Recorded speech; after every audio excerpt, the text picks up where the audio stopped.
Hello everybody, welcome back. Today as well we have got you another video. In this video I'll show you how you can get original Snapchat notification sound. But before that, please do make sure to like our video, subscribe our channel, and yes, without any further delay, let's get started. So for that, you simply have to go to your phone's settings, and from the settings section what you're going to do is you're going to be here in the home section, and you have to make sure that you have enabled the notification of Snapchat. So you're going to go to apps over here, and you're going to find your Snapchat app, and you can see the notification has to be turned on. You can see banner style, you can choose the banner style, and the sound is also turned on.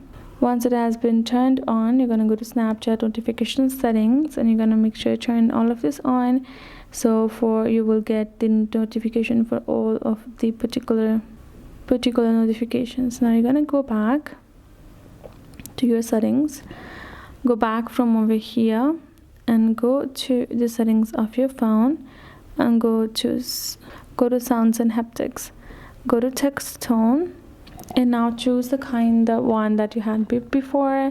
You can choose the default, you can choose any other one that you wanted in your Snapchat, the original tone. Set it and you're good to go. That's it. I hope this video helped. Thank you so much for watching. I'll see you guys in our next video.